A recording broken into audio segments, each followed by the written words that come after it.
പള്ളിയുടെ മിഹ്റാബിൽ വെച്ചാണ്. അല്ലാഹ് പറയാ പള്ളി അള്ളാഹിന്റെ, വഅന്നൽ മസാജിദ ലില്ലാഹ്, പള്ളി അള്ളാഹുവിൻ്റെതാണ്. ഫലാ തദ്ഉ മഅല്ലാഹി അഹദ, അള്ളാഹിന്റെ കൂടെ നിങ്ങൾ ഒരാളോടും ദുആ ചെയ്യരുത്.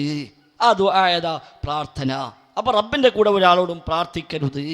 വിശുദ്ധ ഖുർആൻ എത്ര സ്ഥലത്ത് സൂറത്ത് അഹ്ഖാഫിൽ വമൻ അളല്ലു മിമ്മൻ യദ്ഉ മിൻ ദൂനില്ലാഹി മൻ ലാ യസ്തജീബു ലഹു ഇലാ യൗമിൽ ഖിയാമ വഹും അൻ ദുആഇഹിം ഗാഫിലൂൻ.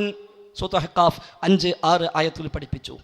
വമൻ അളല്ലു മിമ്മൻ യദ്ഉ മിൻ ദൂനില്ലാഹ്, പടച്ച റബ്ബിന് പുറമെയുള്ളവരോട് ദുആ ചെയ്യുന്നവനേക്കാളും വഴിപിഴച്ചവൻ ആരുണ്ട്? അള്ളാഹിന്റെ ചോദ്യം.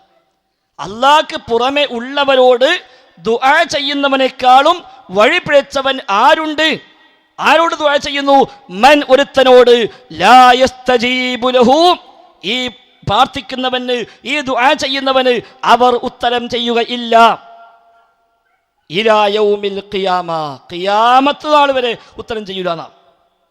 അതാണ് വമൻ അളല്ലു മിമ്മൻ യദ്ഉ മിൻ ദൂനില്ലാഹി മൻ ലാ യസ്തജീബു ലഹു ഇലാ യൗമിൽ ഖിയാമ, ഖിയാമത്ത് വരെ ഉത്തരം ചെയ്യാത്തവരോട് ദുആ ചെയ്യുന്നു. ഖുതുബിയത്ത് പറഞ്ഞതോ അജബ്തുഹു, ഞാൻ ഉത്തരം ചെയ്യും. അല്ലാഹ് പറയാ ലാ യസ്തജീബു, ഉത്തരം ചെയ്യൂല. ഇതിൽ പറയാ ഉത്തരം ചെയ്യും. സൂറത്ത് ഫാത്തിർ 13-14 ആയത്ത് അല്ലാഹ് പറയാ ഇൻ തദ്ഉഹും ലാ യസ്മഉ ദുആഅക്കും, നിങ്ങൾ ദുആ ചെയ്താൽ നിങ്ങളെ ദുആ കേൾക്കൂല. ആ ദുആ എന്താ? ദുആക്ക് പല അർത്ഥമുണ്ട്. ശരിയാ, കല്യാണത്തിന് വിളിച്ചാൽ ദുആ എന്ന് പറയാം, ശരിയാണ്. മുസ്ലിങ്ങൾ ഇന്നോട് കല്യാണത്തിന് വരണം എന്ന് പറഞ്ഞാൽ അറബി ഭാഷയിൽ ദഅ യദ്ഉ എന്ന് പറയാം. ഇവിടെ എന്താ അർത്ഥം? ഇൻ തദ്ഉ, നിങ്ങളോട് കല്യാണത്തിന് വിളിച്ചാൽ ലാ യസ്മഉ, കേൾക്കൂല എന്നർത്ഥം ആണോ? എന്തിനാ മുസ്ലിയാരെ ഈ പണിയൊക്കെ? അപ്പൊ ഇൻ തദ്ഉഹും, നിങ്ങൾ ദുആ ചെയ്താൽ, നിങ്ങൾ പ്രാർത്ഥിച്ചാൽ, ലാ യസ്മഉ ദുആഅക്കും, നിങ്ങളുടെ ദുആ കേൾക്കൂല. വലൗ സമിഉഹു, കേട്ടുവെന്ന് സങ്കൽപ്പിച്ചാൽ തന്നെയും മസ്തജാബൂലക്കും, നിങ്ങൾക്ക് ഉത്തരം ചെയ്യുകയുമില്ല. കേൾക്കില്ല, കേട്ടുവെന്ന് സങ്കൽപ്പിച്ചാൽ തന്നെയും ഉത്തരം ചെയ്യില്ല. ആരും വല്ലദീന തദ്ഊന മിൻ ദൂനിഹി, അവന് പുറമെ ആരോട് ദുആ ചെയ്യുന്നുവോ അവരൊക്കെ, അവന് പുറമെ ആരോട് ദുആ ചെയ്യുന്നുവോ അവരൊക്കെ ദുആ കേൾക്കൂല. കേട്ടുവെന്ന് സങ്കല്പിച്ചാൽ തന്നെയും ഉത്തരം ചെയ്യില്ല. അത് എല്ലാവരും പെട്ടു. നബിയോ മലക്കോ ഷഹീദോ വലിയോ സ്വാലിഹോ ജിന്നോ മലക്കോ ഏതുമാകട്ടെ, ഏത് സൃഷ്ടിയും തന്നെ ലാ യസ്മഉ ദുആഅക്കും, നിങ്ങൾ ദുആ കേൾക്കൂല. വലൗ സമിഉ, കേട്ടാൽ തന്നെ മസ്തജാബൂലക്കും, ഉത്തരം ചെയ്യില്ല. പിന്നെന്താ പറഞ്ഞത്? വയൗമൽ ഖിയാമ, ഖിയാമത്ത് നാളിൽ വരുമ്പോൾ യക്ഫുറൂന ബിശിർക്കിക്കും, നിങ്ങൾ ചെയ്ത ശിർക്കിനെ അവർ നിഷേധിക്കും. നിങ്ങൾ ചെയ്ത ശിർക്കിനെ അവർ നിഷേധിക്കും. അപ്പൊ ഏതാ ശിർക്ക്? ഈ ദുആ. ശിർക്ക് ഏതാ? ഈ ദുആ. ഇങ്ങനെ എത്ര ആയത്തുകളിൽ. സൂറത്തുൽ റഅദ് 13-ാമത്തെ ആയത്ത്, ലഹു ദഅവത്തുൽ ഹഖ്, അല്ലാഹുവിനാണ് ഹക്കായ ദുആ ഉള്ളത്.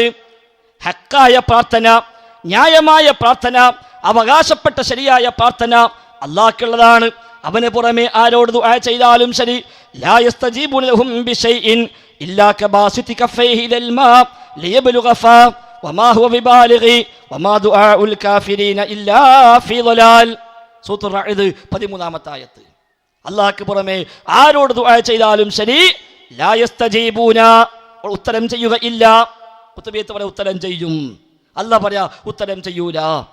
ലാ യസ്തജീബൂന ലഹും, ആ ദുആ ചെയ്യുന്നവർക്ക് ഉത്തരം ചെയ്യില്ല. ഇല്ലാ കബാസിതി കഫൈഹി, ലാ യസ്തജീബു ലഹും ബിശൈഇൻ, ഒരു ഉത്തരവും ചെയ്യുകയില്ല, യാതൊരു ഉത്തരവും ചെയ്യില്ല. ഇല്ലാ കബാസിതി കഫൈഹി ഇലൽ മാ ലിയബ്ലുഗ ഫാഹു വമാ ഹുവ ബിബാലിഗി, കിണറ്റിലേക്ക് വെള്ളത്തിലേക്ക് കൈയും നീട്ടി നിന്നിട്ട് വെള്ളം വെള്ളം വെള്ളം വെള്ളം എന്ന് പറഞ്ഞ് അവിടെ കാത്തിരുന്നാൽ ആ വെള്ളം വായിലേക്ക് എത്തുകയില്ലല്ലോ. അതുപോലെ അല്ലാഹു അല്ലാത്ത ആരോട് നിങ്ങൾ തേടിയാലും ഉത്തരം ചെയ്യില്ല. എത്ര വ്യക്തമായിട്ട് പഠിച്ചോൻ പറയാം. കിണറ്റിന് മേലെ ചെന്ന് അടിയിലേക്ക് നോക്കിയിട്ട് വെള്ളം വെള്ളം 100 വട്ടം വിളിച്ച് 1000 വട്ടം വിളിച്ചാൽ വെള്ളം കയറി വരുമോ? ഇല്ലെങ്കിൽ അതുപോലെയാണ് അല്ലാഹു അല്ലാത്തവർ തേടിയാൽ. സൂറത്തുൽ റഅദിൽ അല്ലാഹു തആല പഠിപ്പിക്കുക. മൊയ്തീൻ ശൈഖിനെ 1000 പ്രാവശ്യം വിളിച്ചാലും ഇറാഖിലെ ബഗ്ദാദിലെ ഖബറിൽ 900 കൊല്ലം മുമ്പ് മരിച്ചു മറമാടപ്പെട്ട മൊയ്തീൻ ശൈഖ് ഇങ്ങോട്ട് വരൂലാൻ. അതല്ലേ അർത്ഥം?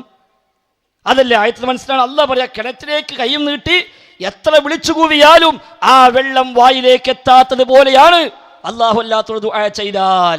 ദുആ നിങ്ങൾ എന്താർത്ഥം വെച്ചോളി, ഒരു കുഴപ്പമില്ല. അല്ലാഹു അല്ലാത്തവർ ദുആ ചെയ്താൽ അതിന് ഉത്തരമില്ല. ആയത്ത് അവസാനിച്ചത് എന്താ? വമാ ദുആഉൽ കാഫിരീന ഇല്ലാ ഫീ ളലാൽ.